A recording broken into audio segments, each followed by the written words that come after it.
ஆண்டவரும் இரட்சகருமாகிய இயேசு கிறிஸ்துவின் இனிய நாமத்தில் உங்கள் யாவருக்கும் அன்பின் வாழ்த்துக்களை தெரிவித்துக் கொள்கிறேன். அருமையான தேவ பிள்ளைகளை, new day new hope daily devotion மூலமாய் இந்த பரிசுத்தமான ஓய்வு நாளில் உங்களை சந்திப்பதில் நான் மிகுந்த மகிழ்ச்சி அடைகிறேன். அல்லேலூயா. ஒவ்வொரு பரிசுத்தமான ஓய்வு நாளிலும் ஆவியானவர் நமக்கு அநேக ஆலோசனைகளை கொடுத்து வருகிறார். நம்முடைய வாழ்முறைகளை ஆண்டவர் கற்றுக் கொடுத்து கொண்டிருக்கிறார். நம்முடைய பரிசுத்தத்துக்கு ஏதுவான காரியங்களை கர்த்தர் நம்மளை கடந்து நடத்தி கொண்டு வருகிறார் அல்லவா. இன்றைக்கு கூட கர்த்தர் நமக்கு கொடுக்கிற ஆலோசனை என்ன? சங்கீதங்களின் புஸ்தகம் 139 சங்கீதம் 23வது வசனத்தை கூட நான் வாசிக்க கேட்போம்.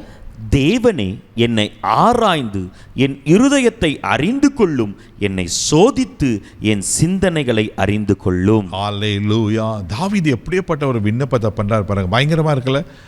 தேவனே, என்னை ஆராய்ந்து என் இருதயத்தை அறிந்து கொள்ளும். ஆண்டவரே, நீங்கள் என்னை ஆராயுங்கப்பா, என்னை டெஸ்ட் பண்ணுங்கப்பா, என்னை சோதித்து என் சிந்தனைகள் அறிந்து கொள்ளும். என் இருதயம் எப்படி இருக்குது? கரப்படைஞ்சு இருக்கா? என் இருதயம் அக்கரசுமுக்கு சிந்தையுள்ள இருதயம் இருக்கா? என் இருதயத்தில் பாவம் இருக்கா? என் இருதயத்தில் பொறாமை இருக்கா? நான் யோசிக்கிறேன். இப்படியெல்லாம் யோசித்து இருப்பார். தேவனே, ஆராய்ந்து என் இருதயத்தை அறிந்து கொள்ளும். எனக்குள்ள சுத்த இருதயம் இருக்கிறதா? ஆண்டவரே, என்னை பாருங்க. எவ்வளவு அருமையான விண்ணப்பம் பாருங்க. அது மாத்திரமில்லை, என்னை சோதித்து என் சிந்தனைகள் அறிந்து கொள்ளும். என் சிந்தனை ஒருவேளை நான் வெளியில் பார்க்கறதுக்கு நல்லா பரிசுத்தமாக இருக்கிற மாதிரி காணப்படலாம். ஆனால் என்னுடைய தாட் லைஃப்பில், என் இருதயத்தில், என் யோசனையில், என் செயல்களில் பாவமான காரியம் இருக்குமானா, ஆண்டர் அருவருக்கிற காரியம் இருக்குமானா, ஆண்டருக்கு அது பிரியமாக இருக்குமா? அதனால தான் இதை அறிந்து தாவீது இப்படியாய் விண்ணப்பம் பண்ணாரு. என் ஆராய்ந்து என் இருதயத்தை அறிந்து கொள்ளும். தெய்வ பிள்ளையில, இன்னைக்கு நீங்களும் நானும் கூட இந்த பரிசுத்தமான ஓய்வினால் ஆண்டவர்களை கேட்க வேண்டிய, செய்ய வேண்டிய ஒரு ஜபம் என்ன தெரியுமா? ஆண்டவரே, என் ஆராய்ந்து என் இருதயத்தை அறிந்து கொள்ளும். அல்லேலூயா. இந்த இருதயம் தான் கிறுக்குள்ளதும் கேடுள்ளதும் மகாழ்க்குள்ளதுமாக இருக்கிறத நம்ம பார்க்கிறோம். அல்லேலூயா. இருதயத்தை குறித்து நிறைய வேத வசனங்கள் சொல்லப்பட்டிருக்கு.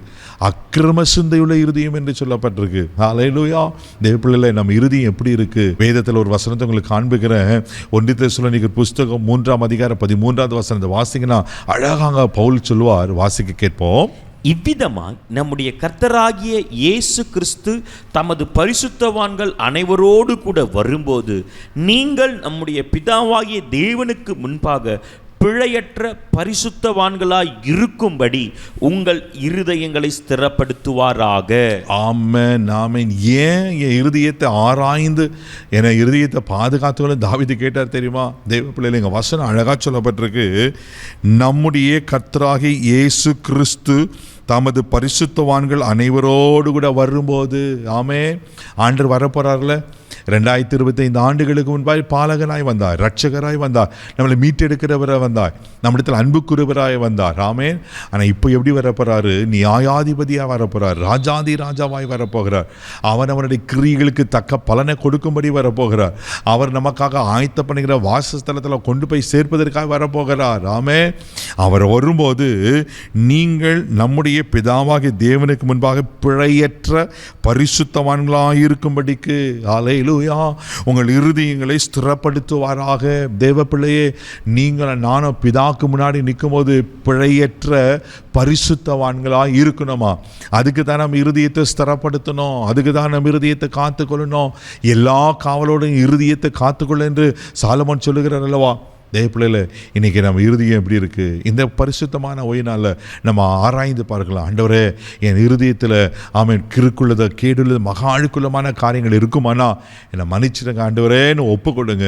நிச்சயமாக அவர் வரும்போது உங்கள் இருதயம் சுத்தமாக பரிசுத்தமாக இருக்கும்போது அவரோடு கூட நம்ம எடுத்துக்கொள்ளப்படும். அல்லேலூயா. கண்களை மூடி நம்ம ஜெபிக்கலாம். அன்பு தகப்பனே, உமக்கு நன்றி சொல்லி துதிக்கிறோம், ஸ்தோத்தரிக்கிறாப்பா. ஆண்டவரே, நீங்கள் சீக்கிரமாக வர போகிறீங்கப்பா. ஆண்டவரே, எங்கள் வருகைக்கு எங்களை ஆயத்தப்படுத்தி கொண்டு இருக்கிறீங்க. காய் ஸ்தோத்திரம். அதுக்கு நாங்களும் ஆயத்தமாக இருக்க எங்கள் இருதயம் ஆண்டவரே உமக்கு ஸ்தோத்திரிக்கிறான்ற ஆமென் என்ற பரிசுத்தமுள்ள இருதயமாய், ஸ்திரமுள்ள இருதயமாய் உமக்கு முன்பாக காணப்பட எங்களை ஆண்டவரே ஒரு விஷயம் ஒப்பு கொடுக்கிறோம். எங்களை ஆராய்ந்து பாருங்கள் ஆண்டவரே. அக்கிரம சிந்தையுள்ள இருதயம் எங்களுக்குள்ளே இருக்குமாண்ணா எங்களை மன்னிச்சிடுங்கப்பா. மக்கள் நன்றி சொல்லுகிறோம். எங்கள் இருதயத்தை சுத்திகரித்து கழுவி பரிசுத்தப்படுத்தும். இந்த நாள் முழுதும் பாதுகாத்து வழி நடத்தும். கிருபைக்கு ஒப்பு கொடுக்குறேன் இயேசுவின் மூலம் ஜெபம் பிதாவே, ஆமென். உங்கள் இருதயத்தை பரிசுத்தமாக காத்துக்கொள்ளுங்க. God bless you.